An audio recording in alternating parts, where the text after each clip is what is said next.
ইরানের প্রতিশোধমূলক true promise ৪ অভিযানের প্রথম ২ দিনে ৬৫০ জনেরও বেশি মার্কিন সামরিক কর্মকর্তা ও সদস্য নিহত বা আহত হয়েছেন বলে দাবি করেছে ইরানের ইসলামিক বিপ্লবী গার্ড বাহিনী।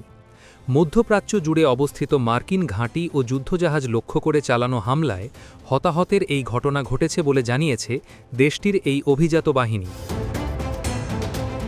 আইআরজিসির মুখপাত্র ব্রিগেডিয়ার জেনারেল আলী মোহাম্মদ নায়েইনি বলেছেন, বাহরাইনে অবস্থিত মার্কিন নৌবাহিনীর সদর দপ্তর এবং যুদ্ধজাহাজে ক্ষেপণাস্ত্র ও ড্রোন হামলার পর মার্কিন বিমানবাহী রণতরী ইউএসএস আব্রাহাম লিঙ্কন ইরানের উপকূলীয় জলসীমা থেকে পিছু হটতে বাধ্য হয়েছে।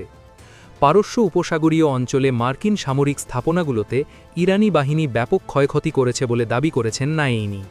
তিনি বলেন, যুদ্ধের প্রথম ২ দিনে ৬৫০ জন মার্কিন সেনা নিহত বা আহত হয়েছেন।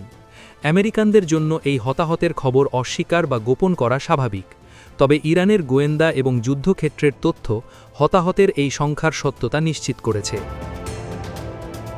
বিভিন্ন গণমাধ্যমের খবরে জানা যায়, বাহরাইনে অবস্থিত মার্কিন নৌবাহিনীর ৫ম নৌবহরের সদর দপ্তরে একাধিকবার আঘাত এনেছে ইরানি ক্ষেপণাস্ত্র ও ড্রোন। বাহরাইনে একটি গুরুত্বপূর্ণ মার্কিন সামরিক স্থাপনা লক্ষ্য করে চালানো এক হামলায় ১৬০ মার্কিন সদস্য হতাহত হয়েছেন। এছাড়া ইরানের নৌবাহিনীর ছোড়া ক্ষেপণাস্ত্রের আঘাতে মার্কিন নৌবাহিনীর এমএসটি কমব্যাট সাপোর্ট জাহাজ মারাত্মকভাবে ক্ষতিগ্রস্ত হয়েছে।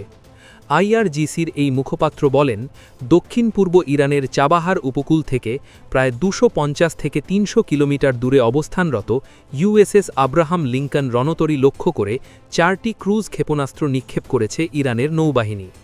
এই হামলার পর রণতরীটি ভারত মহাসাগরের দক্ষিণ পূর্ব দিকে পালিয়ে গেছে। এদিকে ব্রিটিশ গণমাধ্যম গার্ডিয়ান এক প্রতিবেদনে জানিয়েছে, ইউক্রেন যুদ্ধে ইরানের তৈরি শাহেদ ১৩৬ ড্রোন ব্যাপকভাবে ব্যবহার করেছে রাশিয়া। সেই ড্রোন এখন মধ্যপ্রাচ্যে বিভিন্ন লক্ষ্যবস্তুতে আঘাত হানতে ব্যবহার করছে ইরান। $৫০,০০০ মূল্যের এই ড্রোনগুলো ইঞ্জিনের কর্কশ শব্দের জন্য আলাদা করে চেনা যায়। গত ৪৮ ঘণ্টায় বাহরাইন, কুয়েত, সংযুক্ত আরব আমিরাত সহ পারস্য উপসাগরীয় অঞ্চলে আঘাত এনেছে কয়েক শ শাহেদ ড্রোন। যুক্তরাষ্ট্রের আঞ্চলিক মিত্রদের ওপর চাপ সৃষ্টি ও ভয় দেখাতে তেহরান এই কৌশল নিয়েছে। সোমবার বিকেলে সংযুক্ত আরব আমিরাত জানিয়েছে, তাদের ওপর ৬৮৯টি ড্রোন দিয়ে হামলা চালানো হয়েছে। এর মধ্যে ৬৪৫টি ড্রোন তারা ভূপাতিত করতে সক্ষম হলেও ৪৪টি ড্রোন লক্ষ্যবস্তুতে আঘাত এনেছে।